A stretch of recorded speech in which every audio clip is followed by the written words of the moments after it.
I think we're at number 5 or 6. I don't know. There's so much gold, I'm losing track. I don't know. I'm just gonna keep it going here.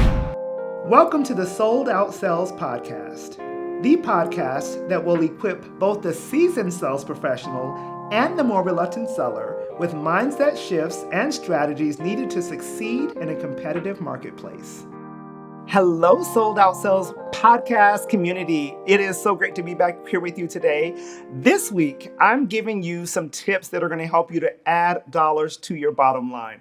Today, we're giving you profit-producing activities. I'm going to give you the top 7 profit-producing activities that will literally change the way that you're doing business. And I might even throw in a bonus. So get yourself ready, grab a pen and a piece of paper, get your iPad, however you're wanting to take notes. Get ready to get your profit-producing activities to change the game in your business. And you know I got my girl Taylor here to bounce some ideas off of. And we're going to just have a conversation that's going to change the way you do business. So there's always a good reason for why we don't do the things that we ought to do. And I'm going to just tell them myself, right? So even though I teach sales, I live it, I breathe it, it's literally like all my business, right? But sometimes it's hard for me also to pick up the phone. Sometimes it's difficult to have that conversation with that, what I would consider super successful CEO that I want to pitch, or engage with to talk about business. So guess what I do? I file papers, I staple things, I clean up my office, all of the things that make me feel productive, but they're not bringing any business into my doors. And I bet you do the same. And so the reason we find ourselves doing things that are not profit producing is because we're probably more afraid than we're willing to recognize, right? And so we fill our time up with things that give us quick wins. So I'll tell you another thing I do. My husband, my family, ask anybody, they will tell you that I cook and I love cooking. I love cooking and having people to eat my food because they say, oh my God, it's so good. Can you make this for me? And for me, that's a win. It gives me a dopamine hit, right? It causes me to say, I want to do more of that. So working from home can be a problem for some of us because we'll go and do things that give us quick wins. We'll go put stuff in the laundry because the laundry can get finished and you have a finished product. The dinner can get done and someone says, yummy, that was great. But I'm going to encourage you to do some of the things that are actually going to give you big wins in your business. So the first thing I'm going to ask you to do, you're going to have to grab a pen and a piece of paper or use your computer for this one. I want you to write down what your income goal is for this quarter. You might be saying, oh, I did that already, or I already know that, but I bet you haven't looked at it on a daily basis. And I would even double dog dare you. You may not have gone back and looked to kind of back into that number to find out exactly what you need to be doing every single day to get you to that income goal. And so I want you to kind of write that down. And then we need to look at how many people do you need to get in front of in order to make that goal. So Taylor, tell me this, because I know you talk to people every single day.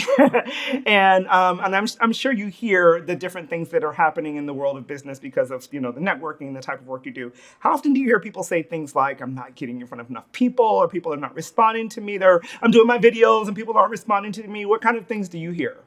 Yeah, a lot of people think the old phrase of build it and they will come. Yeah. And that is not the case anymore. We need to follow up on a regular basis and truly, intentionally be curious about them. Yeah. I think if we come at it too much with sales language, then you're not actually building connection. And so that's another thing, is that mindset of what are you really trying to do? Are you trying to just make a quick sale? Or are you trying to build a connection? And then pick up that good old fashioned phone sometimes and you'll be amazed at how many people actually will answer. I am telling you, right? So something, and I think I might have said it before on a previous podcast, but for those of y'all who may not have heard that episode, I think it's worth saying again. The thing that shifted the way that I approach business overall is, instead of saying to myself, oh, I want to make $1 million, I started saying, oh, I want to help 1 million people. And that shifts the energy. It changes the way that you encounter people, and it gets you out of your office to go get in front of people. It causes you to pick up the phone because you're not calling and saying, hey, can I sell you something? You're saying, hey, let me help you. How can I be of service to you? How can I be a resource for you? And people are so willing to receive that, opposed to pushing back when someone wants to sell something. So, all right, we're going to start with number 10. And like I said, you might get a bonus or 2. The first thing I'd like you to do is to create your list of 50. Yes, I said 50 hot prospects. My clients, those of y'all who are watching this particular episode, you're going, oh my God, there she goes again, because they hear me say this all the time. So I want you to create this list because what tends to happen is we have these kind of peaks and valleys in our business. And the reason we have those peaks and valleys often is because we do not have a strong enough pipeline. So that means if and when, that you run out of leads to work with within your CRM or whatever you're keeping those prospects, you're like starting from scratch all the time. Whereas if you always have 50 hot leads in your pipeline at all times, every time you sell something, you just need to replace that prospect back into your pipeline so you maintain that 50. Or, God forbid something happens in the economy or in our world and things kind of drop off like we've seen happen in the past, right? A few years ago, we still have something happening in our business. So I want you to look at your old business cards. I want you to look at social media. You start doing what we call spotlighting in social media, looking at people that you would love to be able to work with, right? Go into your CRM. You probably have all of the money that you just placed in your quarterly income goal. It's probably sitting in your CRM in the form of people that you've not followed up with. So I want you to go through your CRM and look at those names of people who've contacted you, who you've engaged with, but for whatever reason, you're not currently doing business with. And then my favorite, I don't have it with me right now, but in your city, you probably have a business journal or a business newspaper of some sort, right? And they normally will create something called the Book of Lists. And the Book of Lists, go look it up because I know there's people all over the world watching this. Look it up and find out who's producing your business book of lists. And it's going to tell you who are all of the CEOs in healthcare, for instance. Where are all the women-owned businesses in your area? The list of the top 10 best places to work in your city. The company who is currently, has the most awards in such and such a different category. So the book is gold because it's generally going to allow you to locate, and contact your ideal clients. They've already curated these lists for you. So that's a great place for you to start. Can you think of any other places that someone might also find their ideal prospects? Well, I love LinkedIn. I know, LinkedIn's right? such a Boom. great resource. Boom. You can search just by industry. You can search if you're looking for just C-suite people, business owner. Everyone lists their titles, so you can get to those, decision makers. And 4 out of every 5 account is a decision maker. Absolutely. And I think that we are slipping when we just go and scroll with no purpose. I say scroll. People always say stay off of social media. No, get on social, but get on it with a purpose so that you're literally doing that spotlighting. You're looking for specific people that you want to be able to serve, not sell. You want to be able to serve and then connect with them that way. Okay, so the next thing that I want us to talk about is how are you connecting? How are you drawing those people in? So it's one thing to make the list. It's a very different thing to get them to say, hey, I want to talk to you, right? And so I want you to think about what are the things that you can do to schedule 10 get acquainted calls. Somebody might call them discovery sessions, whatever you want to name them. I want you to have engagements with people that you can help solve their problem with the type of work that you do. So a few things that you might do, and this is for those of us who are in like the coaching and consulting world, and we generally have a website, and it's something we call an opt-in. So a free gift where people say, yes, I want that. And in exchange for giving me this gift, I'm going to give you my email and my name and sometimes even my phone number. I say yes for the phone number because that way you have different ways of reaching out to them, right? Another way, and we just had a episode not long ago, I think it was last week's episode or not long ago, where Lisa Coleman was talking about her free quiz. Many of us have quizzes. I have another client, Nadine Nicholson. She has a quiz, and that's the way that we capture people who we can help, meaning we capture their information so that we can reach out to them and speak to them about what it is that they are currently needing based on the results of that quiz. So a quiz is a great way, and it's a hot ticket, meaning people are taking quizzes all the time. And they'll probably take a quiz before they'll download like a white paper, right? Because it's more interactive. So it's a great way to consider it. I'll tell you what I do I use an assessment. I do the sales assessment. It's a complimentary way for us to determine where the gaps are in your sales process. And guess what? We get people daily who take that sales assessment, and then we're able to schedule that get to know you session with them and give them some solutions. This isn't one of those things where you just kind of, I got you, now I'm going to talk to you about my sales process. I want you to be able to give them some value for their time, for giving you that contact information. So even if someone doesn't want to hire us, they still get a chance to get some great value, right? Another way that you might be able to engage with people that will allow you to continue, have those get acquainted calls is a webinar. Now, you can put a webinar on repeat. There's people who do a webinar once and they just repeat it over and over again, meaning it's pre-recorded. You might call that a masterclass as well. And some of these things you're seeing all the time, but are you doing them? And if you are doing them, are you doing it in a way that's creative enough that causes people to say, I want more? Because if they just come, they go to it and they say, oh, that was nice, then there's probably an opportunity for us to improve the way that we're doing it, because we want this to be an opportunity for people to learn more about how you can serve them, right? Surveys are another great way, surveys of what's working for them, what's not working for them. And then once again, you might be able to share with them how you might be able to help them to get to a better outcome.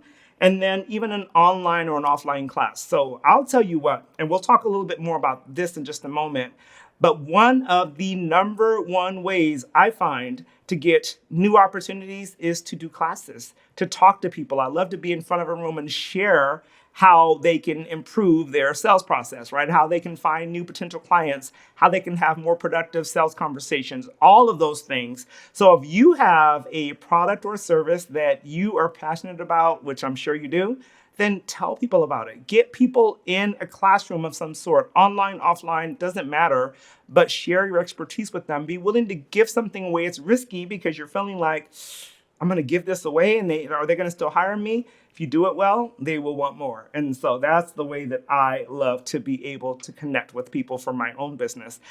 Taylor, I know you have a specialty. Tell people how you get in front of more people in order for them to understand how amazing your work is. Oh, goodness. When I feel on the spot, I feel one of my, specialties, I do audits. I do YouTube audits where I'll review their YouTube channels, give them a score. We have free courses, too. Yeah. So we even have free social media distribution course. And, a lot of people say they would purchase it, and that's something you should do. Your giveaway should be so good, yes, people would actually buy it. So true. So true. I love that. And that's what I was going for. I was like, that going to someone's channel and giving them value. So if you just made these few changes, you might see an increase in people subscribing or even people purchasing your product.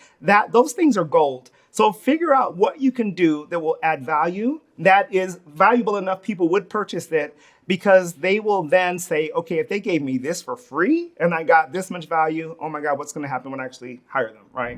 Have you ever gone to a networking event or a conference and found that although you made great connections and you walked away with a stack full of business cards, you still didn't have a real plan for how to get a good return on your investment of both time and money?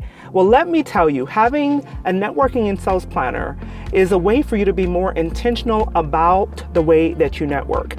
Hey, I'm Susan Gladstein. I'm a functional nutrition and metabolism specialist, and I got connected with Tish because she is a rock star at systems and sales, and so I downloaded the planner to help get my brain organized as I went through a rebrand and launched a new course, and it's really helped me sort of get things out of my head and onto paper so that I can actually do follow-ups and not just rely on my brain. So far it's rocking my world and making my business systems that were non-existent actually have some sort of structure. So I love it. It's amazing. And I'm so grateful that our paths have crossed.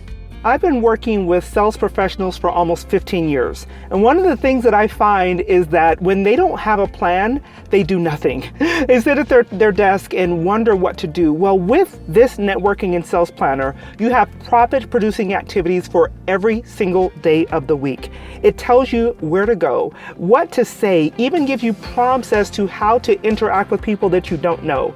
If you're an introvert and you feel like this isn't for you, I have already thought of you because I understand exactly how introverts think. So this gives you the tools enabling you to be armed with words, with language, so that you can make your networking more profitable. Hey everyone, Rachel Neighbors here from solo401k.com. And I wanted to take a moment to talk about how awesome this sales networking planner is that Tish put out. So as you can see, I have it on my Remarkable. That's my sort of e-ink planner.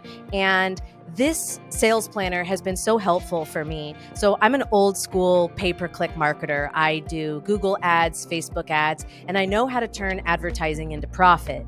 But I didn't know how to turn network sales into profit. And when I met Tish, this woman literally wrote the book on networking called, Networking is Not a One-Night Stand. And she's put that experience and that energy and those valuable tips into this networking sales planner. And I just think that it can be so powerful for you in your business. I know it's been really helpful for me and mine.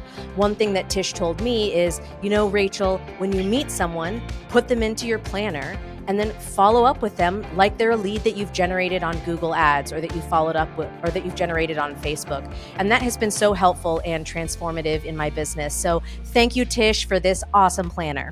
Maybe you don't even like networking. You say things like, networking doesn't work.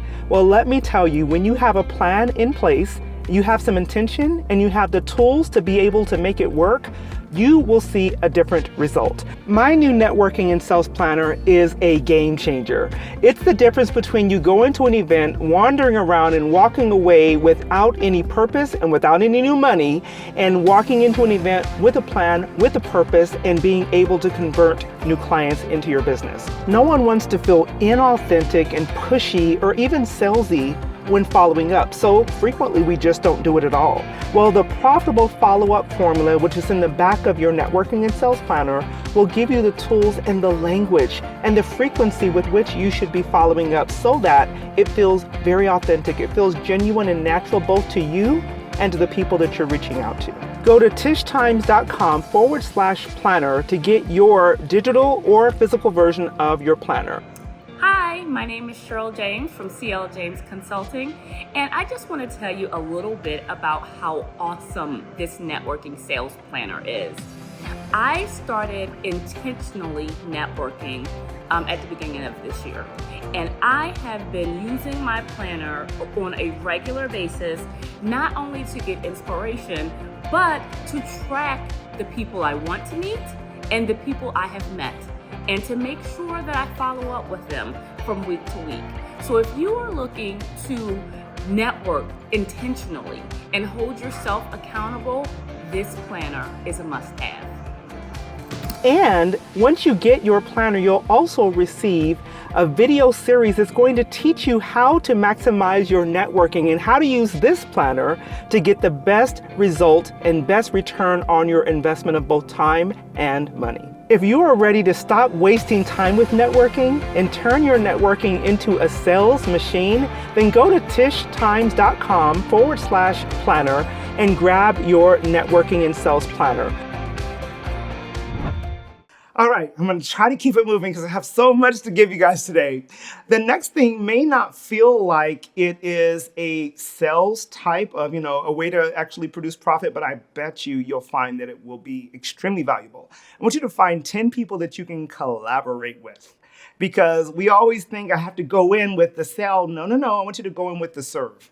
For you to go in and see, how can I help other people to get to their goals? How can I introduce people that need to be doing business together? Because what that does is it allows you to become the resource, the person that people will come to when they need something because they saw how giving you are. They saw your heart. They recognized that you were willing to give something that didn't cost them anything, but gave them tremendous benefit. So when they actually are looking for the service or the product that you provide, I bet you they'll come to you. So collaboration is one of those like game changers.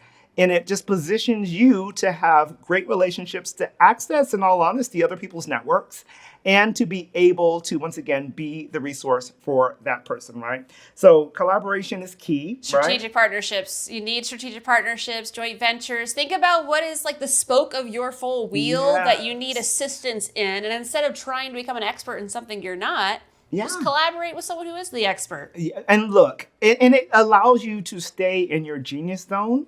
It allows you to really showcase other people. And interestingly enough, I feel like we always want to focus on like the main speaker, but guess who gets to talk to everybody? It's like the MC, right? It's the person who's the one who's basically shining the light on everyone else, and they're the one that gets the next gig every time. So it's like, be that person who's willing to, prop other people up, knowing that it's always going to come back 100-fold.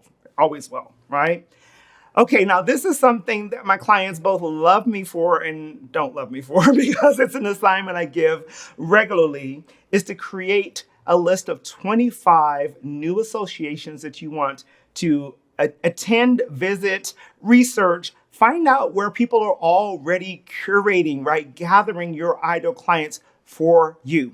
Because the thing is, we spend so much time kind of going one-to-one and where is this person? Where's that person? How can I find this one client? Why not go into a room that already has 100 of your ideal clients put together, already established for you?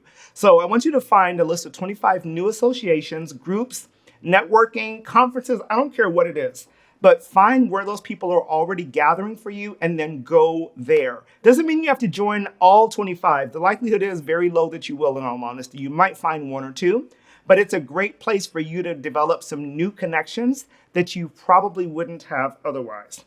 All right, I think we're at number 5 or 6. I don't know. There's so much gold. I'm losing track. I don't know. I'm just gonna keep it going here. Yes. Okay, now I talked to you about collaborating. Now I'm going to talk to you about connecting. And when I say connecting, I want you to selflessly, this is going to be hard for some of you, but I want you to try it anyway. Selflessly make 10 connections for someone else. That means when you're walking into the room, you're not walking in necessarily for your business. You're literally looking for, who can I connect with my client who does this? Who can I connect my, the person who's in the organization that I'm a part of? I know that they're looking for this specific person. How can I connect them with someone? So you're going in with the viewpoint of another person that you might be able to help. Now, this is going to shift the way you think, because interestingly, we're almost always thinking about ourselves first. And it's pretty much, it's human nature, right? It's how we were, kind of raised and formed. But I want you to shift it, because just like the collaborations and how it really props you up and positions you as a connector or as a resource, this does it 100-fold. And when people feel appreciated, respected, validated, seen, when they need something that you offer, or when they come across someone that that needs what you do, I guarantee you they're going to pick up the phone and reach out to you. They're going to make that connection for you. So I want you to plan to do this at least once a month. So if you're going to do 10, maybe you just pick 10 days out of the month and you say, these are the days I'm making connections for other people. If you're a part of certain organizations, right, you're supposed to be doing this already. But if you're not, I would definitely encourage you to make sure that you're doing this. This is absolutely a profit-producing activity. It's just a long game. I love to say, if you will slow down your process, you'll speed up your results. So this isn't something that you're gonna, put out there and get back the same day. Although you might, the likelihood is more so that it'll take a little bit longer, but it always comes back in spades, right? Think about the seeds, not the trees. Can you say that one more time? Think about the seeds, not the trees. I love it. And you're always sprinkling those seeds, right? And the cool thing is, when you sprinkle seeds, people will say you can always tell how many how many seeds are in the tree, but you cannot tell how many trees are in the seed. So when you plant the seed, it brings forth a harvest, not just one, right? And so it's really important that we always do this. All right. The next thing I'd like you to do, and stay with me, because some of you all are going to say, I don't do that. I don't want to do that. It's not my personality. I don't feel comfortable doing it, but I want you to stick with me on this. So I want you to find 10 new places to speak. And if speaking isn't your thing and you're saying, oh, well, that takes me out. No. I want you to think differently, because speaking is not just being on a stage with 300 people or 5,000 people. Speaking can be in a room with 3 people. Speaking can be in, a coffee shop where you've invited someone to have a conversation about a specific topic. So just shift the way you think about speaking and position yourself to get in front of 10 new audiences between now and the end of the year. And I don't care when you're watching this, I want you to still take this into consideration, because speaking is one of the greatest ways to really position yourself as the expert in the room. The person with the microphone tends to be the person who gets the business. And so whatever that might look like, and like I said, it might be speaking on Zoom, it might be speaking to 3 or 5 people. And I'll just tell you all, when I started my business, that's all that I did. I would sit at, and those of you all who are from my hometown in El Paso, Texas, you can give me an amen, because you know that this is what I did. I would position myself at the Starbucks on Airway and I-10, and I would just invite people to come have conversations with me. And I would very intentionally make sure that those times kind of crossed. So I would have someone meet me at 1, and then I'd have somebody meet me at 1:45. So the one at 1:45 is leaving is the one at 1:45. The one that 1 o'clock is leaving is the one at 1:45 is coming. Got to make that introduction to them. They saw me being really busy, and they've been, well, what exactly does she do? She must be really successful. It actually built my business, just having those conversations. So again, speaking 1-to-1, speaking 1-to-5, speaking 1-to-50, speaking 1-to-5,000. I don't care, but I want you to position yourself as the expert by speaking. Okay. I'm going to make this the last one, just because I know time is of the essence. And I want you to really take this one and run with it, because it's one of the most valuable ways to gain new business, and at the very least to reinvigorate what might have been a dormant lead or a dormant, relationship. This is the reconnection. Many of y'all have heard me talk about this before, but I want you to take at least 7, you can do 70 if you want to, but at least 7 dormant leads, people that you've connected with earlier in the year, earlier in the month, or earlier in the quarter, but never actually, were able to follow up with or get something on the calendar. Reach out to them and just ask them how you can best support them. This is not a sales call. This is not a time when you're calling and telling them about all the great things you have going on. This is a time when you call, you find out what's going on with them and how can you support their efforts. How can I connect you with someone? How can I, maybe share something that you're, trying to get out into the marketplace? This is a call that you're giving.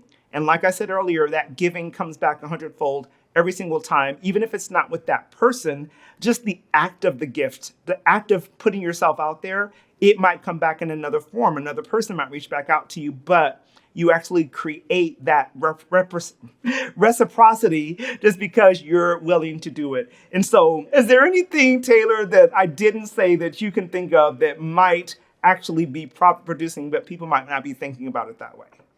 Yeah, I would definitely just say like the fortunes of the follow-up. Yeah, although that might feel like, oh, but I'm bugging them. I talked to them, it was last month that I talked to them. I should have called them again. I think people need to know, as long as you're coming from a heart of giving, serving, and just sharing, solutions, that you do need to keep track of your follow-ups, because you might be amazed. You might thought you followed up with them a month ago, but if you look at your CRM, you might see, oh, it was actually 3 months ago. Yep. And 3 months ago is a whole different ball. It's a whole different quarter. It sure is. So, just look back at when truly are you following up people and track it and track what those conversations are like. Don't just put, had a nice conversation. Like, did you talk about their daughter doing some sort of dance recital? Did you talk, those extra nuances make a difference for that follow-up call. They absolutely do. Follow-up changes the game.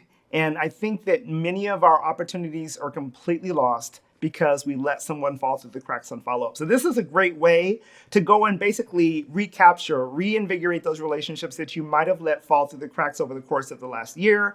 And people will appreciate it. And look, even if they're just like, well, you didn't call me last, December, so why are you calling me now?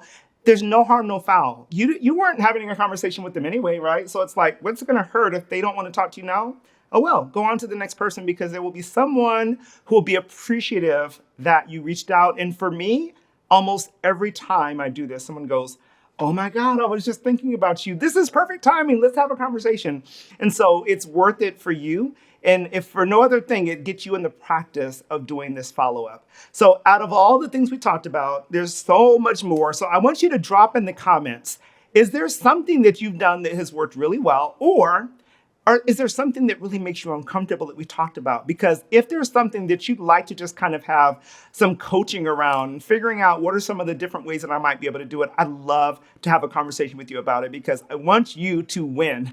I want you to be able to have true profit-producing activities so you're not wasting your time. You're seeing your business grow, you're seeing your revenue grow, and you're able to invite new clients into your business to actually be able to help them. So drop it in the comments. If I could be of assistance to you, if you have something that's really working, just let me know what your thoughts are. So I will see you back here next week on the Sold Out Sales Podcast. Thanks for hanging out. Go implement something you learned today. Thanks for listening to the Sold Out Sales Podcast.